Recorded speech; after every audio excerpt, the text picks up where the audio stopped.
Olá, sejam bem-vindos a mais um dos nossos bate-papos filosóficos em tornar palavras em pensamentos, em reflexões através da filosofia. Hoje eu tenho uma pessoa muito especial para apresentar para vocês, que é a Carol Freitas. Ela é designer, uma profissional que eu admiro bastante e que tem uma formação muito interessante. Ela é consultora de inovação e biomimeticista.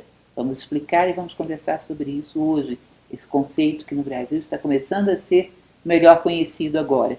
Ela é formada em design de produto pela Universidade de Brasília, é mestre em biomimética pela Universidade do Arizona, profissional certificada pelo Biomimicry 3.8. Trabalha na NOUS Cultura Criativa, em Brasília, é idealizadora do Napkin Talk, é isso? E cofundadora do Biomimicry Brasil Network. Ela já fez estudos nessa área dela de biomimética que exigiu que ela fizesse viagens muito interessantes pelo Brasil afora, pela América afora, inclusive pela África. E a ideia é trazer a Carol, uma profissional tão experiente e com tanta sensibilidade nessa área, para que vocês conheçam um pouco mais o que é biomimética. Bom, a maioria de vocês me conhece e sabe que eu sou uma professora de filosofia. Quando eu descobri o que era isso, eu percebi que sem saber o nome, sem saber do que se trata, um professor de filosofia constantemente está fazendo referências a isso nos seus exemplos dentro de sala. É algo muito filosófico e muito interessante. Eu gostaria de começar com isso, Carol. Que você desse uma explicação para a gente sobre o que é biomimética. Certo. Primeiro, muito grata de estar aqui, muito feliz de fazer parte dessa conversa. Sempre que me chamam para falar de biomimética, eu vou sempre com um sorriso no rosto, porque eu acho que isso é um resgate humano que a gente está promovendo hoje, né? Porque a biomimética, na verdade, é algo que a gente sempre fez, né? Que é o ato de olhar para a natureza, entender por que a natureza se comporta ou se manifesta daquela maneira e agir com os mesmos motivos, agir pelas mesmas maneiras, né? Então, se a gente fizer um retorno humano, desde que a gente era lá caçadores da Idade da Pedra, a gente já tinha essa relação com o meio natural profunda. A gente vira seres agrícolas, a gente tem essa relação profunda, e aí mais recente a gente pode pegar Leonardo da Vinci e diversas outras celebridades, outras pessoas que tiveram contato com a gente, que desenvolveram os seus produtos, as suas ideias a partir da natureza. Né? Então, hoje, o que a biomimética está promovendo é esse resgate de uma ação humana que no século XX a gente acabou deixando um pouquinho de lado, né, por diversas circunstâncias. Interessante. Então você percebe que a ideia de aprender da natureza é algo que poderia nos ajudar a conhecer bem mais sobre nós mesmos? É, no caso, quando eu fiz a formação em biomimética, a gente sai com três premissas básicas para emular a natureza, né? Primeiro falando um pouco de emular. Tem muitas palavras estranhas, né? Quando a gente vai adentrando nesse meio. É um pouquinho assim mesmo. Primeiro falando um pouco de emular, né? Que emular não é imitação em si, né? Eu emulo a estratégia e as funções que estão por trás. Que pode até virar uma forma, eu posso até imitar, por exemplo, o formato da minha mão, mas eu estou imitando porque eu entendo que aquele formato é daquela maneira, né? Só que para eu chegar nesse ponto da emulação, que é a parte que todo mundo procura para fazer de biomimética, eu tenho duas etapas anteriores. A primeira é a reconexão com a natureza, e aí lá a gente fala até a reconexão com re, né, com RE em parênteses, porque para muitas pessoas é de fato conexão. Né? A gente está entrando num grau de afastamento tão grande do que é natureza que crianças estão perdendo noção de ciclos, por exemplo. Né? Ciclos de dia e noite, estações do ano. Ela não consegue perceber que aquilo é um movimento natural. Né? E aí ela associa muito a, por exemplo, distúrbios psíquicos, ela fica triste, ela não sabe que aquilo um dia pode acabar também. Né? Então, quando a gente fala do afastamento da natureza, da necessidade de reconexão, não é só aquela caminhada no parque, é o entendimento de tudo que está tangível dentro do universo natural. Né? E para as crianças e para muitos jovens hoje, essa conexão ela acaba sendo uma das primeiras.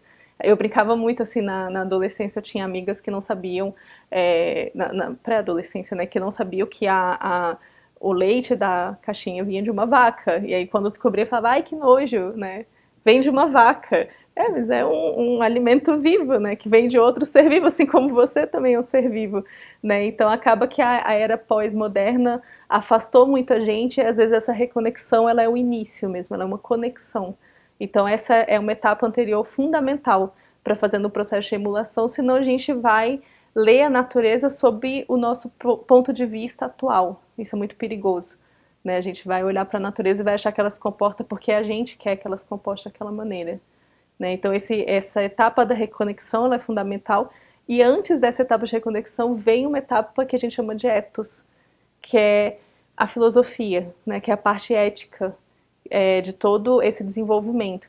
A natureza ela tem por padrão ser muito otimizada e eficiente na entrega de tudo que ela faz. Né? Tudo que está colocado para a gente no ambiente natural hoje teve aí um laboratório de 3 bilhões de anos de testes de eficiência e ficou realmente o que está funcionando para esse contexto e provavelmente algumas coisas vão ficar para o próximo contexto, né? Porque isso continua num movimento evolutivo.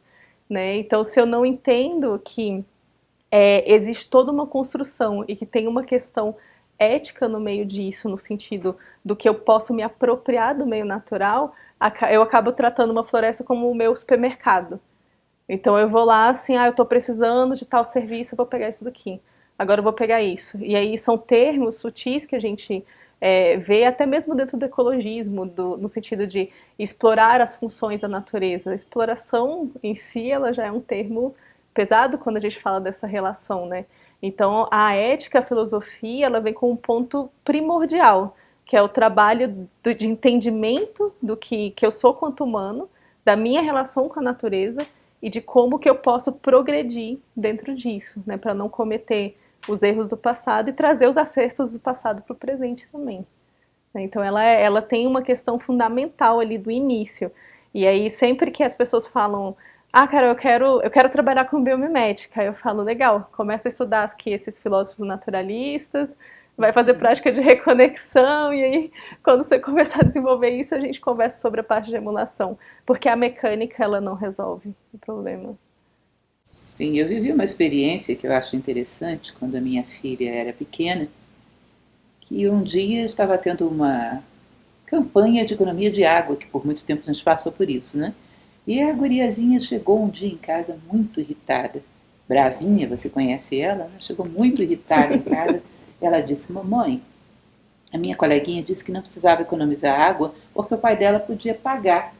E eu falei para ela, mas não é porque o seu pai pode pagar, é pela água, tadinha dela. Ela vai sofrer muito de ser tratada desse jeito. Isso é uma coisa tão simples, Carol, mas me marcou tanto. Ela estava pensando como água. Ela estava considerando como outro ser vivo, e inclusive pensando que ela ia ficar triste com isso. Eu pensei, imagina como é que a gente perdeu a percepção disso. Ou seja, é utilitário. A história de sabendo usar não vai faltar. Mas não existe ali um outro ser, você não tenta ver o mundo pela perspectiva dele. Para mim, me parece, como filósofo, que isso tem muito a ver com certo antropocentrismo exagerado, que tende a achar que os únicos seres inteligentes aqui somos nós. Né? A inteligência é caos. Eu sou o inteligente, perdão, a natureza é caos. Eu sou o inteligente e tenho que interferir para arrumar a casa. E que me parece que essa percepção de estranhamento, de cegueira em relação às leis da natureza, fez com que o homem ficasse cego em relação a si próprio mesmo. Então, eu gostaria que você falasse um pouco sobre isso. Você percebe como o egoísmo influenciou nessa perda da percepção da inteligência da vida à nossa volta? Completamente. E foi algo construído, né? Isso foi sendo desenvolvido ao longo da nossa história, né? Não só pela colocação de conhecimento, de excesso de conhecimento, e aí eu posso falar científico, religioso, de diversas áreas que contribuíram para isso, como também um ápice, que eu acho que é o momento que a gente está agora, de desinformação, né? Onde a gente realmente não consegue cogitar que a mesma vida que habita em mim, que me mantém íntegra, respirando, organizada, que é um dos padrões da natureza mais importante, também está dentro de um cachorrinho e está dentro de uma árvore. Né? É a mesma fagulha de vida, ela permeia todo um planeta. Existe uma teoria que a gente chama de teoria de Gaia, que a gente começa a perceber o planeta Terra como um ente que responde as questões que acontecem com ele. Então, quando aquece, ela responde, quando resfria, ela responde. Então, se ela está respondendo, tem alguma fagulha de vida ali, como a gente responde, que isso é uma das premissas para eu eleger que algo está vivo, né? E a gente vai se afastando a um ponto, e aí a utilização, eu acho que é a palavra-chave que a gente acaba trazendo para o elemento natural, de gerar essa crença de que se é natureza eu posso me utilizar dela, a extração, a árvore ela existe para gerar oxigênio para eu respirar, a madeira existe para eu gerar os móveis para eu sentar. Então a gente se coloca num centro quando a gente percebe, quando a gente não percebe na verdade que esse centro ele não existe, ele é móvel, ele é mutável dentro do contexto natural. Né? E isso gera uma série de problemas não só da nossa relação com o meio natural, mas também da nossa relação humana. Né? Ele vem muito desse contexto. E uma história que ela é contada sobre várias facetas. É muito difícil não cair nessa história.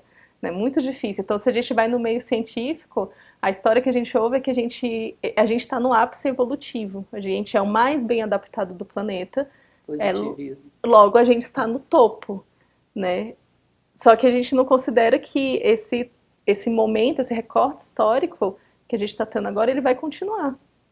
E se a gente olhar para trás, para os 4,5 bilhões de existência do planeta Terra, 3 bilhões de existência da vida dentro do planeta e do surgimento do ser humano, se a gente vai comparar essa história anterior de vida que teve no planeta, a gente tem um espaço de tempo muito curto para eleger que aquilo tudo é nosso.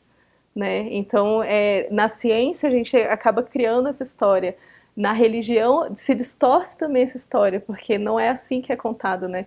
Então, na religião, veio essa distorção de que tudo foi feito para que eu utilizasse dele. E quando a gente vai ver realmente os símbolos que estão por trás, Adão significa barro, significa solo, e todo solo que a gente pisa, ele é matéria orgânica. E aí, quando a gente traduz matéria orgânica, a gente pode falar que aquilo foram seres vivos. Né? Todo solo que a gente pega, ele foi vivo um dia.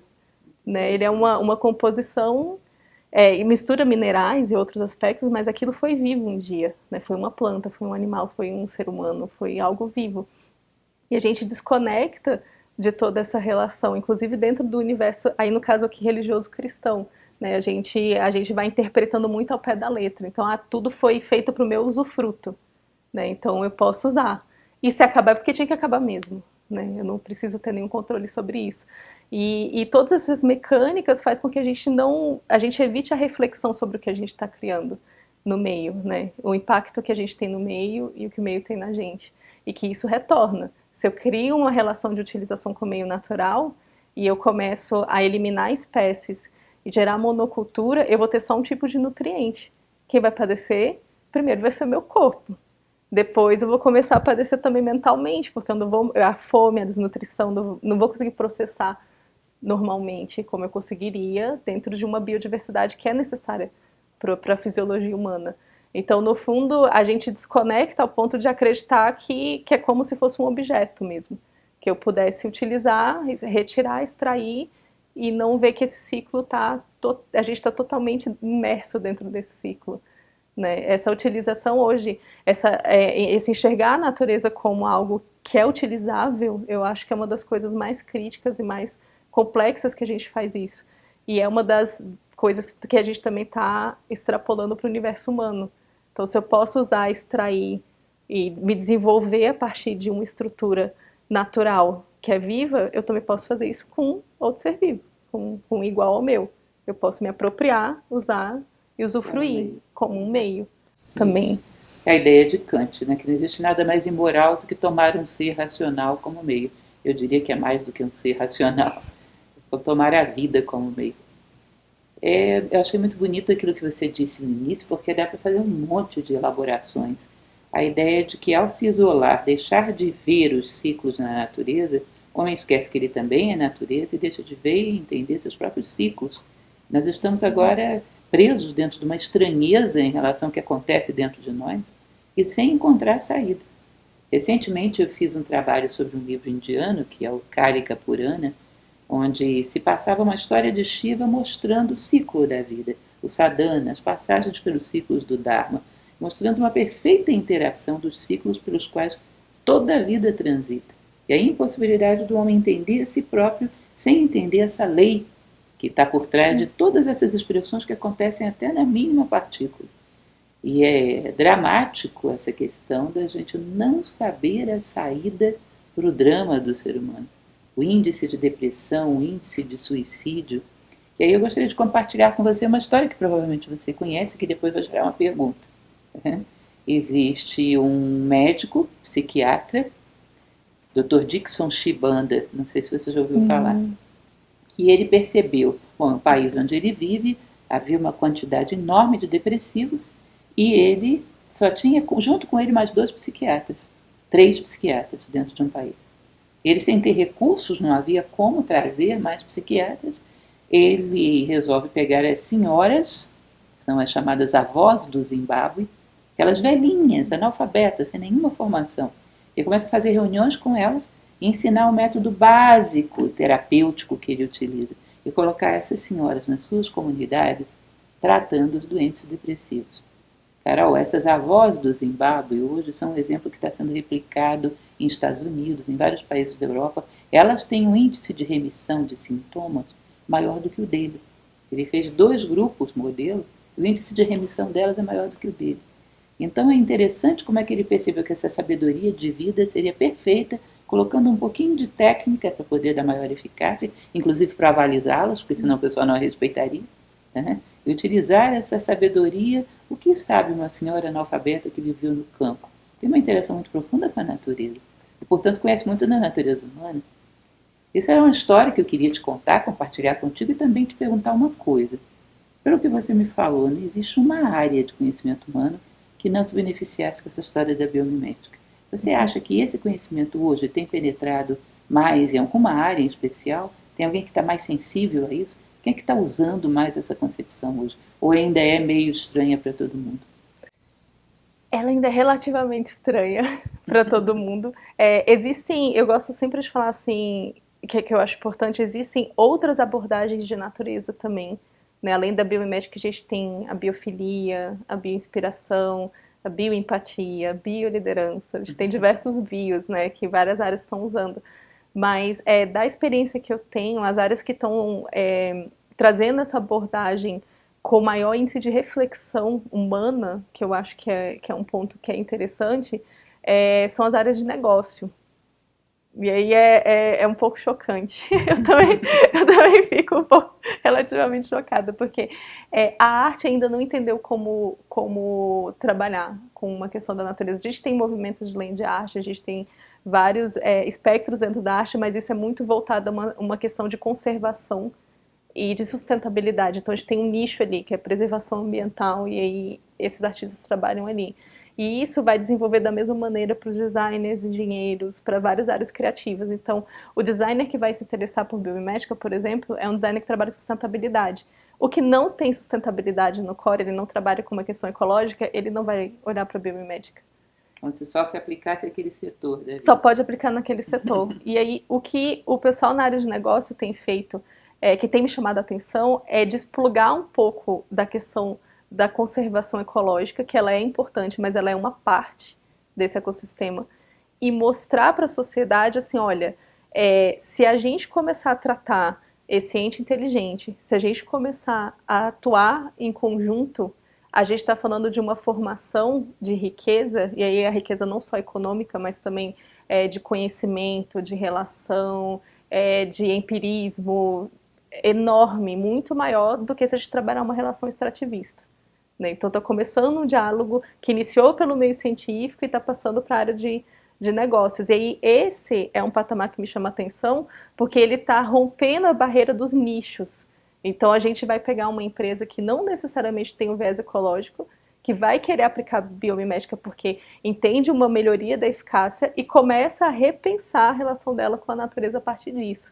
Né? E hoje a gente já tem marcas, tem um exemplo clássico para a gente é a Patagônia, que eu conheço um consultor que está lá dentro, aplicando lógicas de natureza na relação das equipes internas já da empresa. Então ela começou com interesse natural, que ela vende equipamentos esportivos, né, para contato com a natureza, mudou o core da empresa para uma empresa que trabalha para a natureza, e agora está aplicando isso internamente até na relação entre chefia e entre equipe.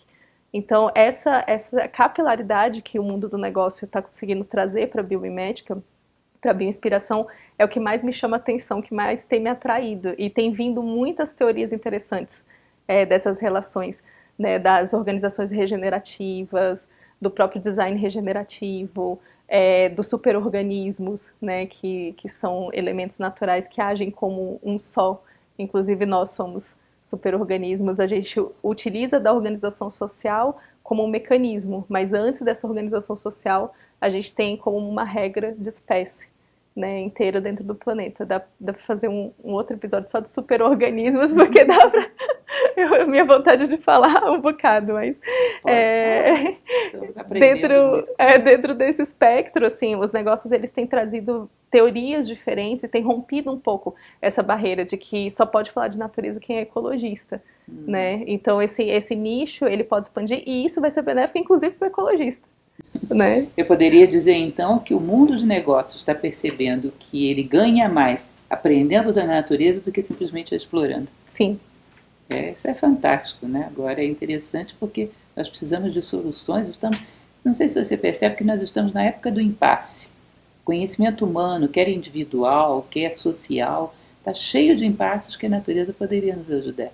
Isso seria infinitamente produtivo nas humanidades, por exemplo. Infinitamente. Uma coisa interessante que um dia desses me aconteceu. Eu lembrei de você e dessa questão da biomimética. De última hora, uma pessoa me pediu que fizesse uma pequena palestra, meia hora, falando sobre liderança. É claro, a primeira coisa que... É o tema da moda, né? Todo mundo fala sobre liderança hoje. É o tema da moda. E, claro, eu vou recorrer ao meu conhecimento filosófico, mas também fui me atualizar um pouco sobre o que se fala sobre isso hoje em dia. E eu estava percebendo, embora isso seja do mundo dos negócios, mas também está ligado à política, também está ligado até ao convívio social, estava percebendo que muitas das técnicas que são ensinadas dentro de cursos de liderança hoje não condizem muito, por exemplo, com a forma como a cabeça conduz o corpo. Se uma cabeça conduzisse o corpo com aquelas técnicas, matava o corpo. E pensa demais em si próprio, não tem uma visão orgânica. Eu falei, gente, mas isso não é vivo. Isso não está aprendendo da vida. Eu pensei, puxa, mas isso aí é uma coisa que com certeza não é eficiente. Só comparando com o funcionamento do corpo humano, poderia haver uma defesa de um país que não aprende com a nossa imunidade. Também não deve ser eficiente, porque não existe nada mais perfeito. Então é muito, muito lugar que nós percebemos que cabe isso aí, né? E teve uma desconexão muito maior quando a gente começa com a Revolução Industrial. Né? A Revolução Industrial ensina pra gente que o pensamento linear e que a produção linear e que a produtividade são coisas muito importantes. Então, se eu não entrego tudo padronizado, numa velocidade muito grande, numa quantidade muito grande, aquilo não funciona, aquilo não tá bom. E a gente entrou com essa mecanização também dentro das nossas relações. Então, quando eu vou trabalhar numa equipe, eu quero que a equipe produza. Mas a pessoa não está num ciclo produtivo naquela época. A gente está entrando na seca em Brasília, a cabeça não funciona muito bem, a lua está cheia, a gente não observa o contexto ao redor. A gente fala assim, não, eu preciso produzir, porque é para isso que eu estou aqui, é para isso.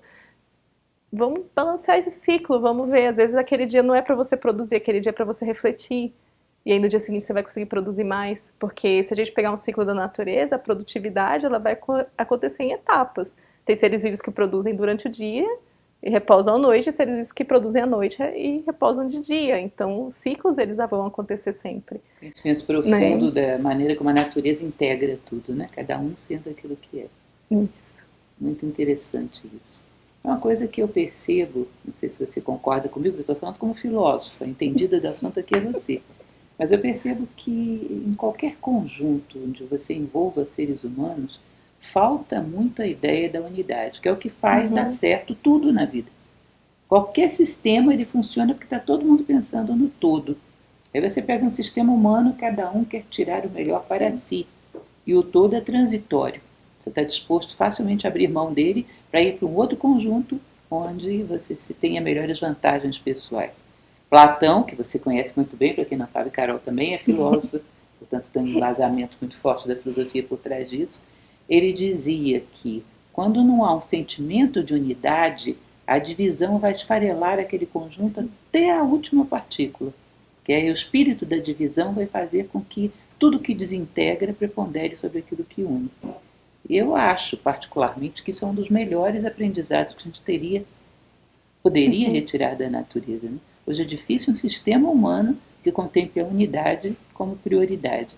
Você percebe isso, essa ideia como um elemento fundamental? Com certeza. É engraçado, a biologia, hoje, ela não consegue definir vida. Que a premissa básica da natureza é você estar vivo, ou qualquer outro ser estar vivo. Só que a biologia não sabe descrever o que é vida. A gente ainda não entendeu isso dentro da ciência. Apesar da gente saber que a gente está vivo, né? A gente tem essa certeza. Essa dificuldade de discernir o que é vida não faz com que a natureza pare o processo dela, porque toda a resposta da natureza ela existe pela manutenção da vida. Então, se eu fosse trabalhar, por exemplo, com o conceito de unidade dentro da natureza, e aí a Janine Benyus, que é a criadora da biomimética, ela traz essa frase, né? A vida cria condições propícias à vida. Né? E aí tem duas etapas importantes aí dentro. Primeiro, a vida cria condições, que é no sentido dela gerar essas possibilidades. Ela cria as condições e ela propicia mais vida no final. Então, a finalidade é a manutenção da vida e a propagação da vida. Todo ser vivo ele está trabalhando em torno disso. A árvore, as plantas, os animais, os insetos e a gente. A gente também tem esse input natural, né? E aí isso vai derivar em dois caminhos, né? Na verdade, duas etapas. A primeira etapa é sobreviver, porque eu quero gerar, eu quero criar a vida, então eu preciso sobreviver. E a segunda etapa é reproduzir, né? Vai ser necessariamente nessa ordem. Todo ser vivo vai primeiro sobreviver e depois reproduzir. E o que acontece hoje na nossa sociedade, que é muito curioso, e aí é um ponto para a gente refletir, é que as nossas cidades, as nossas relações humanas e as informações que a gente dissemina são sempre informações que colocam a nossa sobrevivência em risco. A gente não para observar que as cidades são habitats seguros para seres humanos, que a gente não é atacado enquanto está lá por outros seres muito maiores, até porque a gente tem um histórico de predar seres muito maiores que a gente, por uma questão da sobrevivência e da segurança. Então, existe uma série de atributos sociais que a gente desenvolveu que faz com que a gente sobreviva com qualidade, tratando dentro de uma espécie instintiva, né? Falando dentro da parte biológica. Só que a gente vem em todo o material mental e psicológico para falar para as pessoas assim, não está seguro, não está seguro, não está seguro. E essa relação que sempre não está seguro faz com que a gente queira sobreviver sempre. E não possa reproduzir, porque eu preciso sobreviver. E isso vai gerando uma entropia de egoísmo e de uma série de consequências. Nunca vai estar 100% seguro. Isso não existe para nenhum ser vivo no planeta, inclusive a gente. Mas existem condições, sim, de segurança e existem condições, sim, de sobrevivência, que hoje a gente tem. Eu estou com 33 anos e eu estou vivinha da Silva, não tenho nenhum tipo de problema fisiológico, falando em um ancestral meu com 33 anos, ele não estaria na mesma condição que eu, talvez, né? Dependendo do período histórico que a gente pegue, alguns bem piores, alguns bem melhores do que eu, né, gente?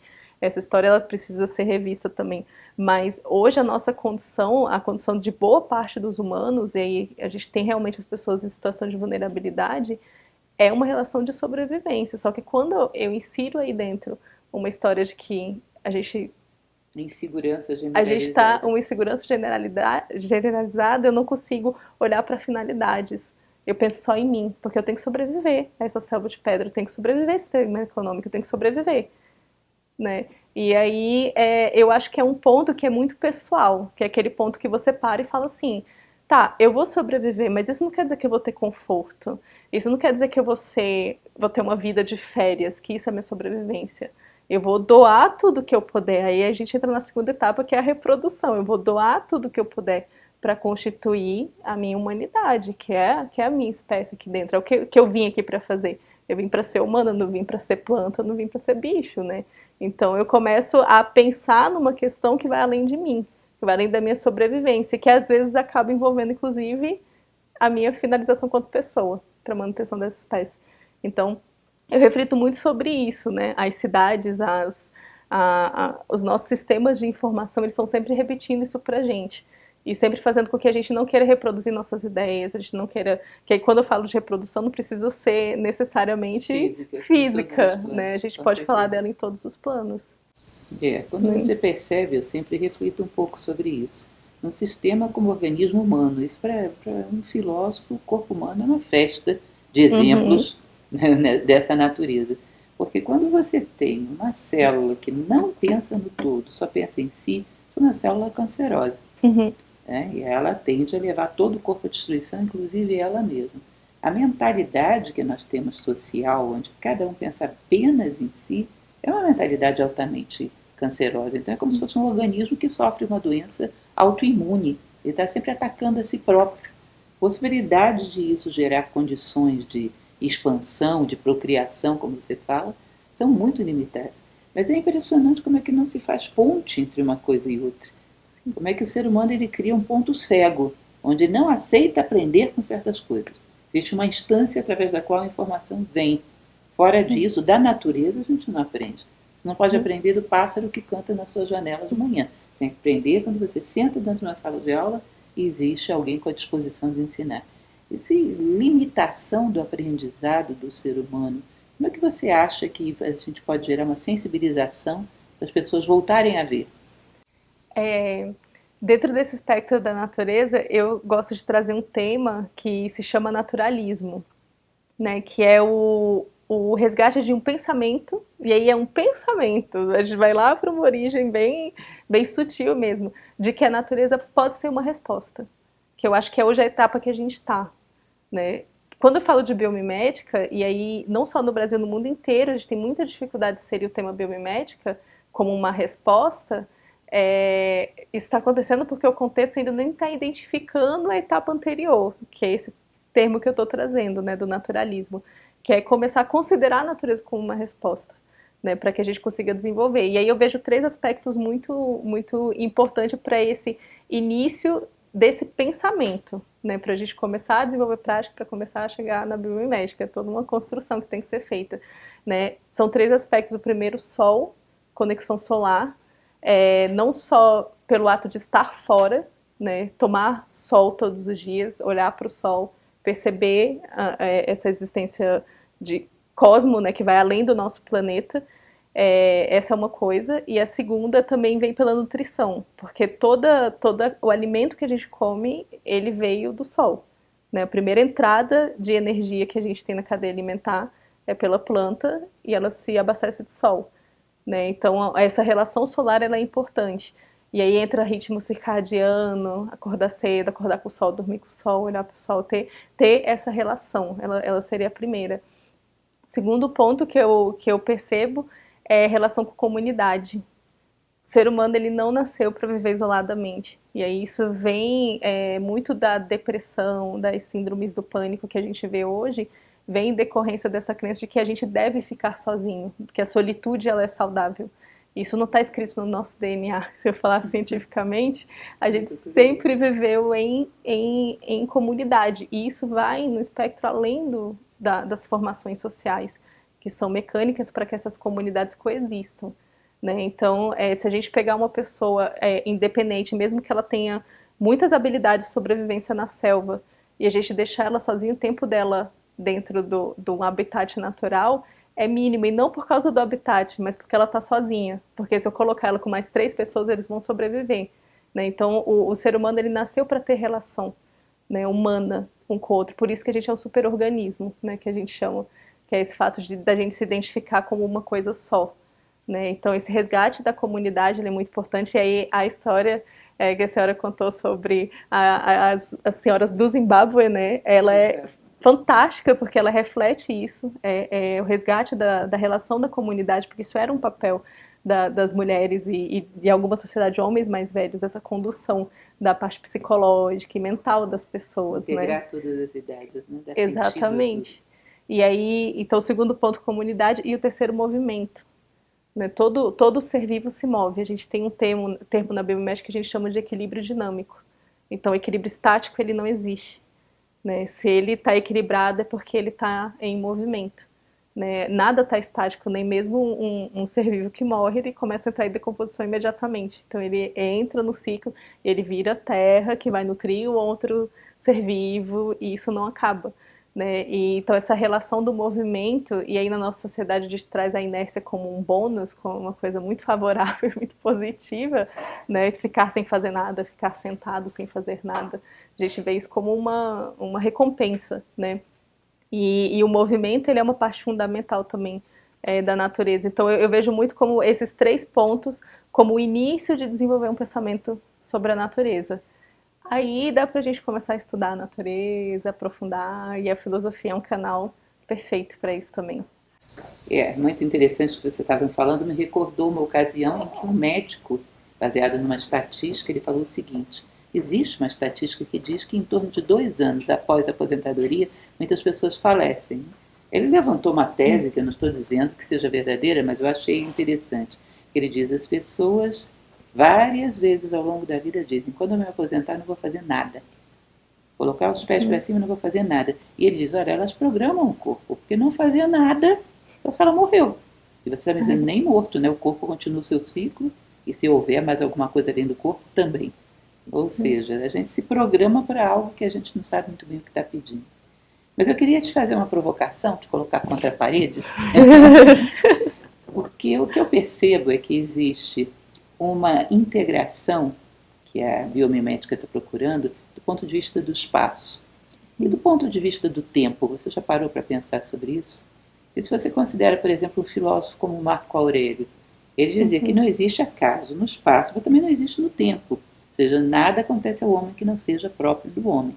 Se você entende que nada acontece à natureza que não seja próprio da natureza, por exemplo, durante as 4 estações, você pode ter que chegar à conclusão que nada acontece por acaso na vida do homem ao longo de uma vida. Isso tem sentido, é assim com a natureza, nós somos parte da natureza. E isso, ao redimir a vida da arbitrariedade, do acaso, você faria com que o homem tivesse que se colocar com uma posição de aprendiz em relação a cada fato da vida. Você imagina as consequências filosóficas de uma mentalidade como essa, que vem dessa mesma ideia do biomimetismo. Você acha que o pessoal que está dentro dessa área, como você, tem uma conservação? Eu sei que você tem essa noção, mas o pessoal tem uma ideia do que isso pode provocar do ponto de vista filosófico? Eu ia falar isso. Eu gosto muito dessa abordagem. Conheço pessoas dentro da biomédica que têm essa abordagem e conheço pessoas dentro da biomédica que têm uma antagonia a essa abordagem, que vão para uma abordagem muito cientificista, né, da manifestação mesmo, da fenomenologia natural. E aí termina nesse âmbito do fenômeno. Eu já sou uma pessoa que acredito que isso extrapola um pouco essa questão só do fenômeno, né? E aí tem 2 aspectos que a gente trabalha também dentro da natureza, que é a entropia e sintropia, né? A entropia, ela é a tendência ao caos. Os fenômenos, dentro da biomimética, a gente não considera um fenômeno como um ser vivo, né? Então, um trovão, por exemplo, uma chuva, os metais pesados, o mercúrio, eles pertencem a um outro desenvolvimento, que não é o mesmo desenvolvimento biológico que a gente pertence, que é o que a gente chama de vida, né? Então, esses fenômenos, eles têm uma tendência à entropia, à geração do caos. A cadeia que a gente pertence, ela tem uma relação com a sintropia, que é a ordem, né? Então, quem sobrevive mais no planeta hoje? Quem é o mais bem adaptado? O que é capaz de gerar mais complexidade e o que é capaz de se organizar melhor.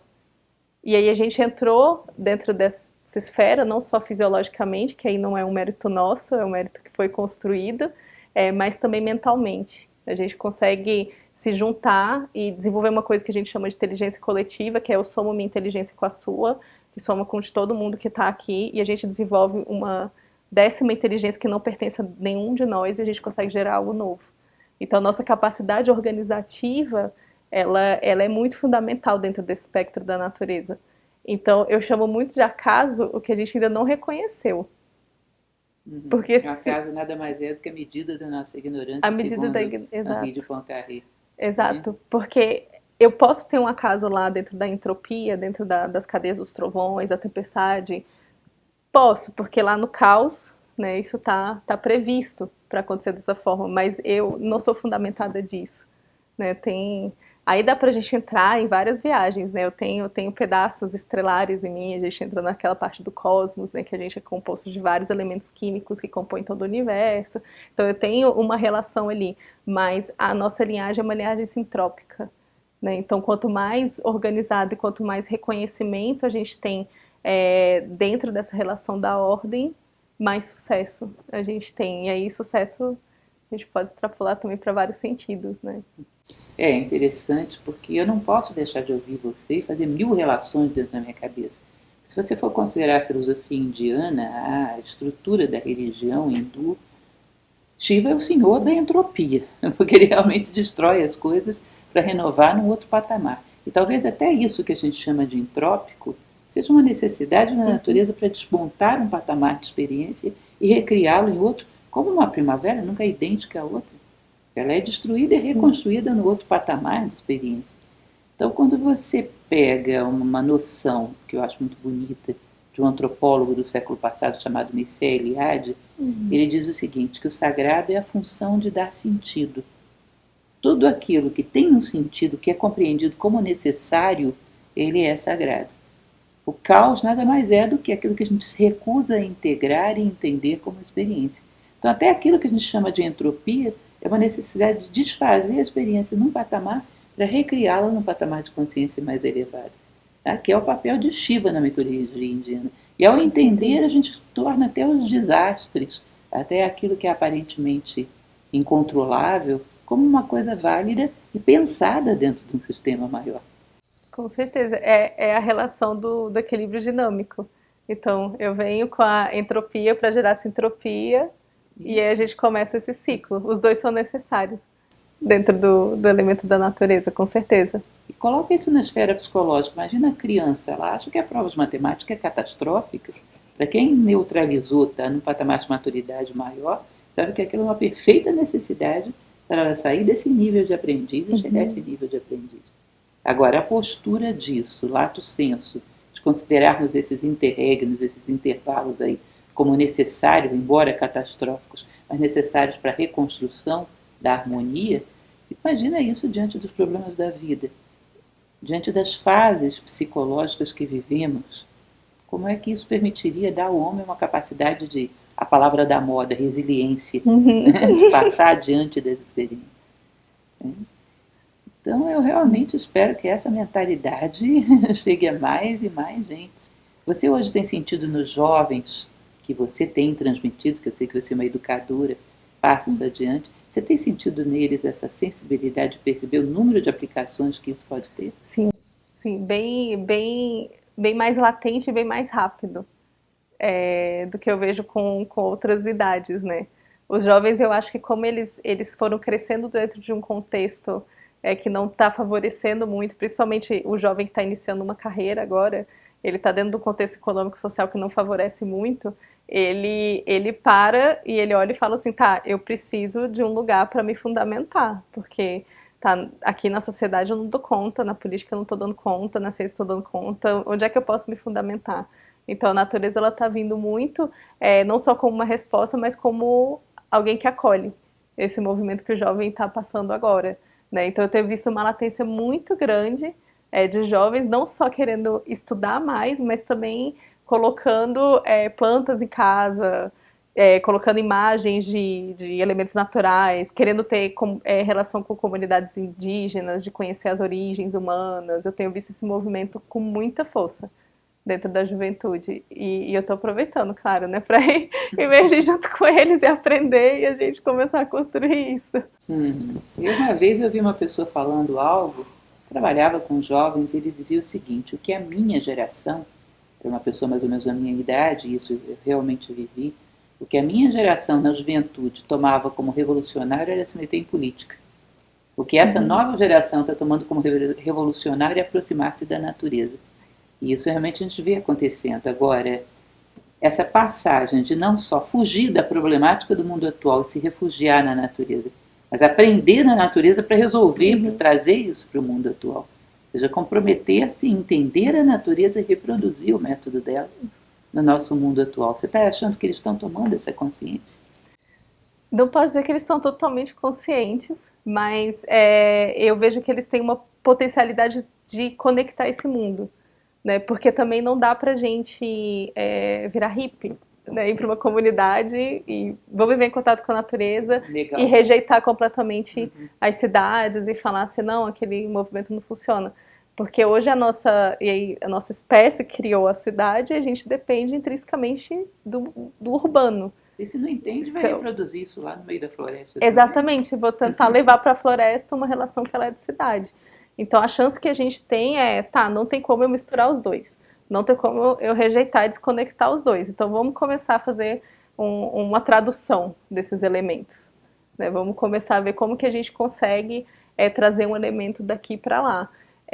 E eu tenho visto também muita gente interessada em trabalhar, em atuar com o que a gente chama de bioeconomia, né? Que são justamente essas relações da natureza trazida como uma esfera econômica, né, para dentro da cidade.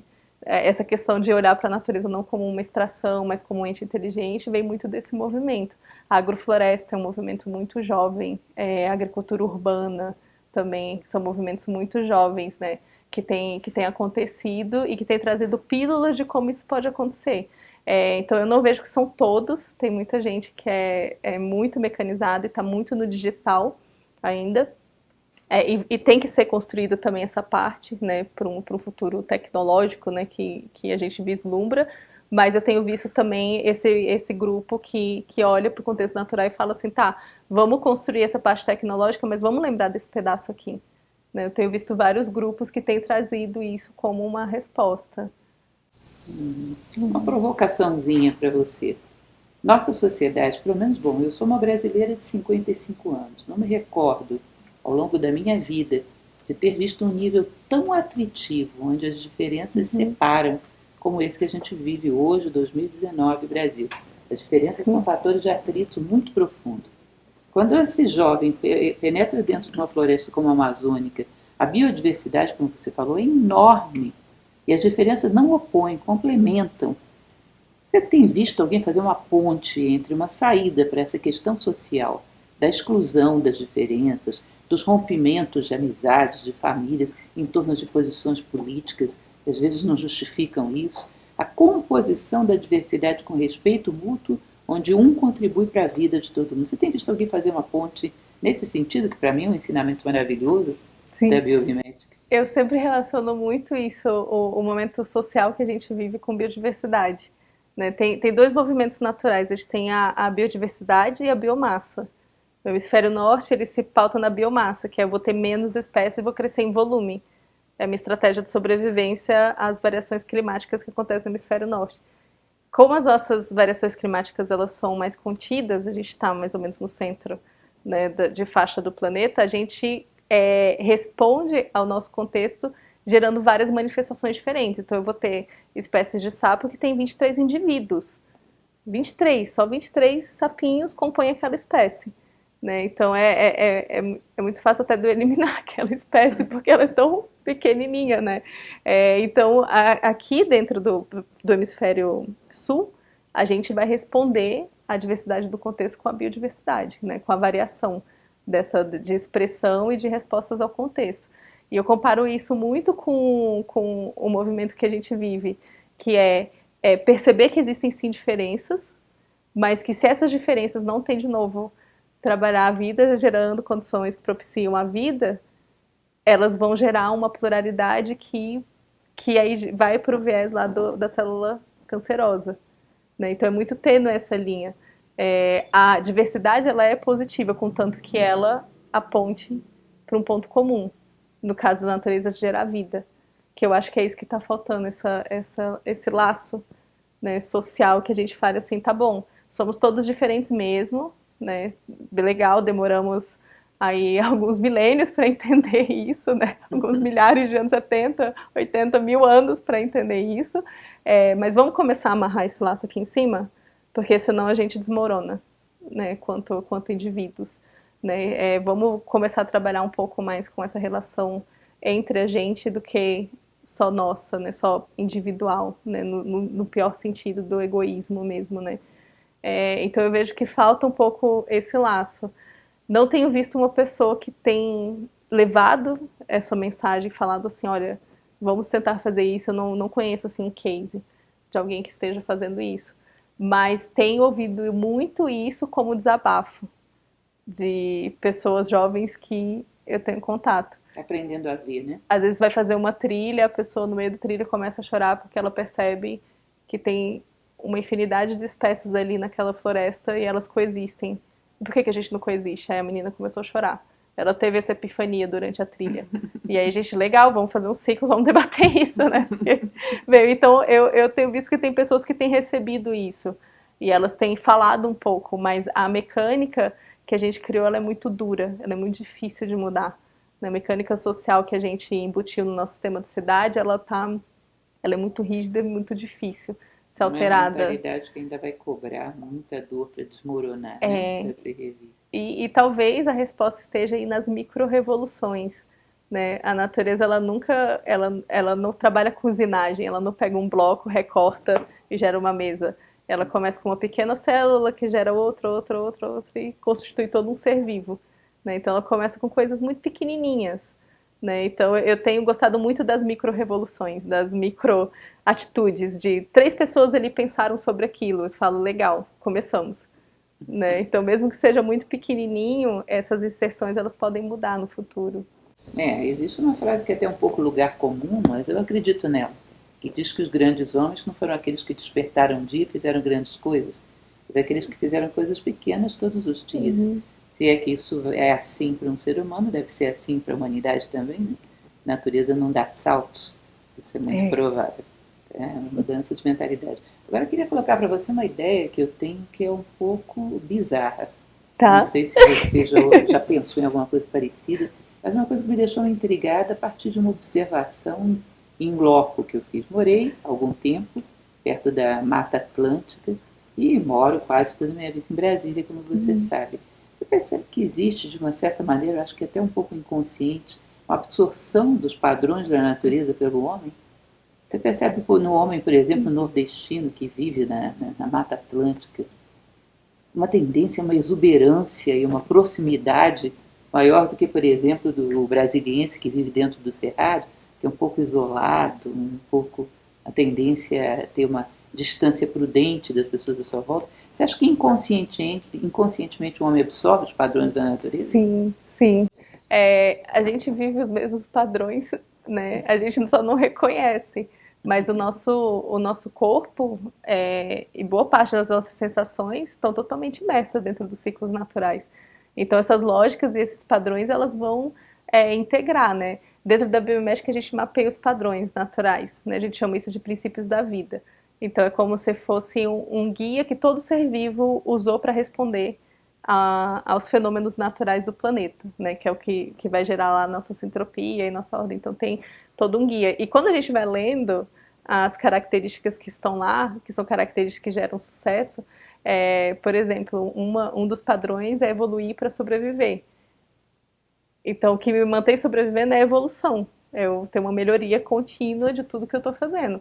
Isso é um padrão que é totalmente utilizado por qualquer um de nós. A gente sempre pensa assim, a gente termina algo, a primeira coisa que a gente fala, nossa, tem como eu melhorar. Isso daqui tem como eu adicionar isso, tem como eu fazer isso. A gente começa a fazer esse exercício de evoluir o que a gente cria. E aí essa evolução vem a partir de feedbacks em loop, que é um outro padrão.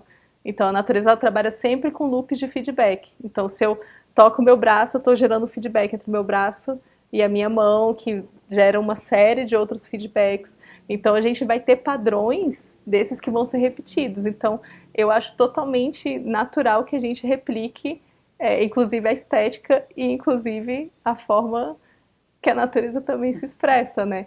E aí é legal pensar, por exemplo, simbiose entre pássaros e sementes ou polinizadores e flores, né? Elas evoluem em conjunto. Então a semente da árvore ela é feita para o bico do pássaro e o bico do pássaro é feito para a semente da árvore. Elas vão fazendo isso junto ao longo da evolução da natureza, né? Isso não se separa. E aí, se a gente trabalha nessa relação humana com a natureza, a gente está toda hora se contaminando também.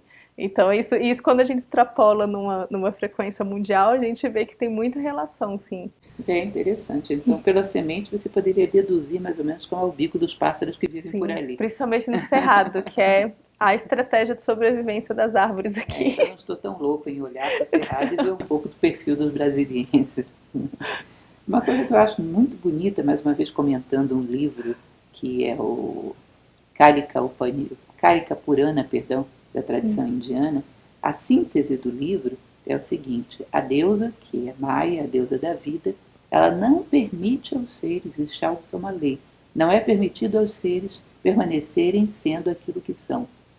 Ou seja, a grande lição desse livro, que é uma joia da literatura indiana, é que a natureza espera, porque a deusa Maia representa exatamente a vida, ou seja, a natureza como um todo, ela exige que os seres tenham essa busca, essa sede de aperfeiçoamento.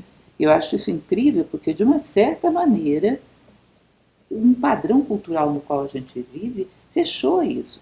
Você pergunta, muitas vezes eu passei por isso ao longo da minha vida como professora, pergunta a um jovem se ele quer ser melhor do que ele é. Não, eu estou bem do jeito que eu estou. Isso é uma coisa incrível, né? Porque é uma contramão tão grande da Uhum, natureza. Você inserir uma mentalidade que é uma mentalidade infratora dentro do esquema uhum. da vida. Tudo tem necessidade de ser melhor do que aquilo que é. E os seres estão satisfeitos do jeito que são. Uma vez eu contava, essa é uma experiência interessante, que talvez seja útil para você, eu contava para os alunos em sala a experiência do Bhagavad Gita, que é um clássico indiano, que você conhece bem, é muito Sim. interessante, que representa uma luta interior do homem, onde o homem tenta polir as suas arestas e aperfeiçoar os seus valores. Contava isso dentro de sala de aula. E exatamente um jovem me falou: para que eu vou travar essa guerra? Eu não quero matar nada em mim, nem realçar nada em mim. Eu sou feliz do jeito que eu sou. Você percebe que existem padrões culturais que são antinaturais e fazem o homem se colocar na contramão da vida? Completamente. Positivismo, Revolução Industrial, todos criaram esses padrões antinaturais pra gente, que entra junto também com aquelas falácias que a gente conversou antes, de que a gente precisa ser separado, de que tá tudo muito perigoso, que a gente tem que tomar cuidado. Isso tudo são relações antinaturais, né, que foram trazidas. E eu vejo muito que esse movimento de reconexão com a natureza vem como um clique que algumas pessoas estão tendo, que é, tá, peraí, tem uma falha lógica aqui nessa história. Né? Tem uma falha lógica aqui, porque se eu não preciso. Quando eu falo assim que não, que eu tô bem, que eu não preciso melhorar, eu tô pensando em mim. E você daqui a 10 anos? Você não come a mesma coisa que você comia 10 anos atrás, nem se comporta como você se comportava 10 anos atrás. Você tá bem agora, e daqui a 10? Porque você vai envelhecer. E aí, como é que você vai construir isso? Né? Então, tem falhas lógicas nessas construções que eu vejo muitas pessoas trazendo. Realmente, é como sonho também de, eu vou parar e não vou fazer nada. Então tem várias falhas lógicas que aí eu vejo que o ambiente natural ele pode mostrar pra gente assim, tá, mas espera aí, você já viu algum urso aposentar? Você já viu alguma abelha dizer que polinizou o suficiente já, não preciso mais ajudar a colmeia, tá, tô de E para a boa, natureza, um detalhe, né? sua reação, você Então, está falando, para a natureza, trabalho é um valor. E não uma totalmente, escravidão, nem um totalmente. ônus, nem uma exploração. Mais uma provocaçãozinha para você, porque eu acho que isso é uma coisa muito interessante de jovens como você, que estão começando dentro dessa área, que eu acho extremamente promissora, eu como filósofa acho extremamente promissora, é vocês começarem a trazer à tona determinados padrões culturais da sociedade que são antinaturais. Sim. Começar a fazer as pessoas perceberem que elas estão indo na contramão da natureza. E isso só vai provocar, como em qualquer lei de trânsito, porque as leis morais são leis de trânsito na vida, vai provocar um acidente. Uhum, E nós já estamos provocando esses uhum. acidentes. Né? Então, você percebe algum outro padrão cultural que seja muito forte nesse sentido de ir na contramão da natureza? O padrão da velocidade, de que não temos tempo. Não temos tempo, não temos tempo. Isso é uma coisa que eu tenho visto muito latente.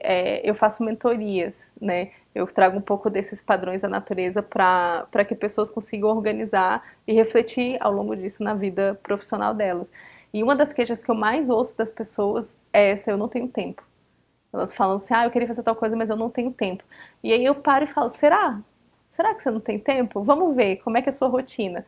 E normalmente, todas as pessoas que eu tenho essa conversa, elas têm em torno de 3 a 4 horas de vácuos de tempo, que elas não sabem o que elas estão fazendo. Você sabe que eu dou aula de administração do tempo. Perfeito. Conheço bem essa história. Perfeito. Então, é claro, você dorme 8 horas ou 7 horas, que é normalmente o padrão. Você tem ali 17 horas acordada. Dessas 17 horas, você tira um pouco de tempo para você tomar banho, se alimentar e praticamente um turno que você não sabe o que você está fazendo. É claro que você não vai ter tempo, você não está tendo a consciência sobre o que você está fazendo, porque tempo você tem, né? Então fica sempre essa euforia assim da velocidade, que tudo tem que ser muito rápido e que eu não tenho tempo para alcançar, né? E isso é uma criação antinatural também, porque o tempo ele tem uma métrica, ele tem uma repetição.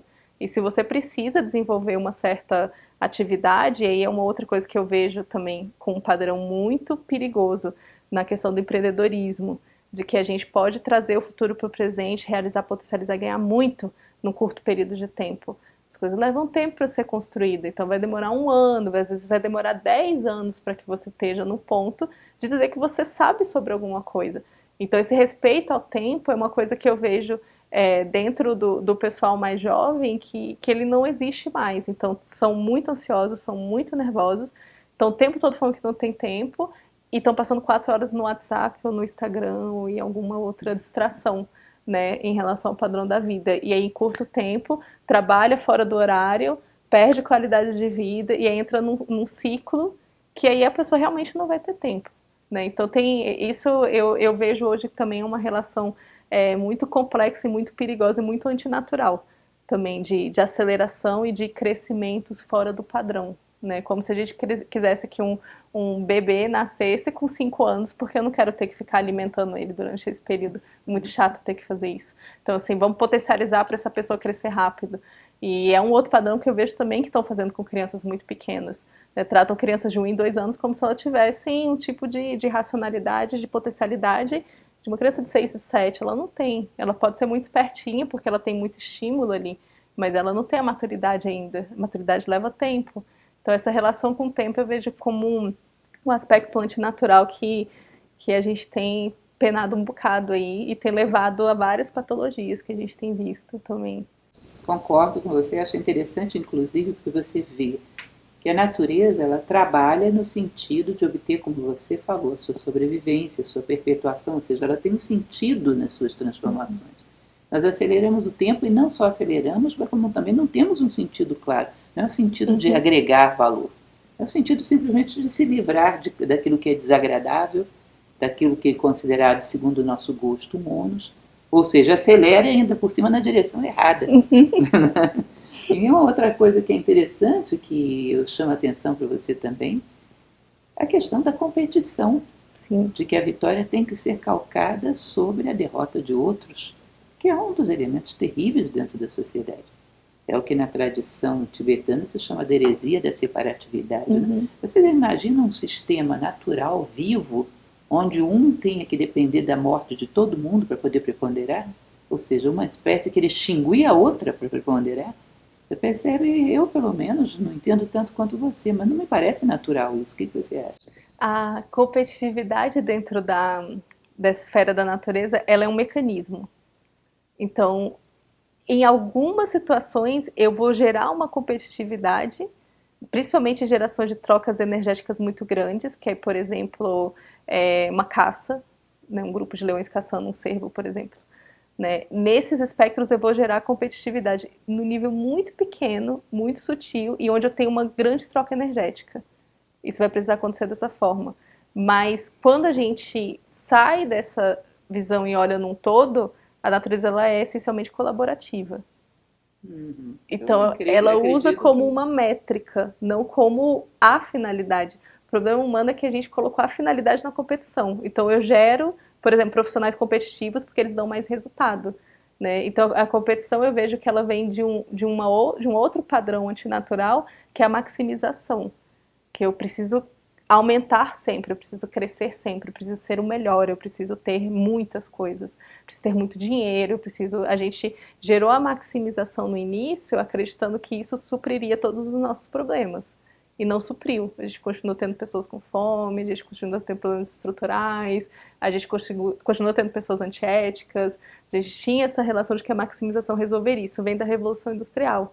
né? E aí a gente está chegando no patamar que está, ok, não resolveu, né? E a competição ela foi gerada para fazer a maximização acontecer, né? Então acho que a competitividade ela acontece derivada dessa maximização e eu vejo também como dois processos antinaturais muito arriscados de manter no século XXI, porque a gente vai começar a chegar num ponto de que a eliminação da biodiversidade vai gerar um problema muito grave para a nossa própria espécie mesmo. E aí é aquela coisa, se a gente fosse pelo bem, porque eu tenho ética, esse é um caminho difícil, mas se a gente fosse malandro, assim, pela malandragem eu não destruiria a natureza, senão ela me destrói também, sabe? Então a gente não está indo por nenhuma das duas vias, né? Isso é muito estranho, assim, o que está acontecendo. Existe alguém que fala sobre isso? Acho que é Milor Fernandes que falava que se os homens soubessem que o bem é o que mais traz vantagens, eles se tornariam bondosos por malandragem. Exatamente. Essa paráfrase é uma brincadeira, porque realmente não está sendo pensado isso, né? Eu não estou querendo idealizar a questão da natureza, não vou eu voltar ao bom selvagem de Jean-Jacques Rousseau. Eu sei que existe uma lei da necessidade que às vezes exige o sacrifício de uns para que outros sobrevivam, mas eu percebo que é uma lei da necessidade voltada para a sobrevivência. Mas imaginem vocês colocarem dentro da ética da natureza a ideia de que o leão que não mata um cervo para se alimentar, mas que mata 10 cervos, tem mais status dentro do bando por causa disso. Dentro da sociedade existe essa ideia de que o teu sucesso é fabricado sobre o fracasso do outro. Ou seja, há um destaque, um status pela quantidade de pessoas que você abate no meio do caminho. E isso me parece antinatural, me parece estranho. Eu não compreendo como é que a natureza chegaria a esse nível de complexidade se uns quisessem preponderar sobre a derrota dos outros. Se não houvesse, de uma certa maneira, essa ideia colaborativa. Bom, mas isso então a gente dá para ver que a gente pode falar de psicologia, de política, dá para falar de arte, dá para falar de ciência, dá para falar de tudo, porque tem certos elementos que são óbvios.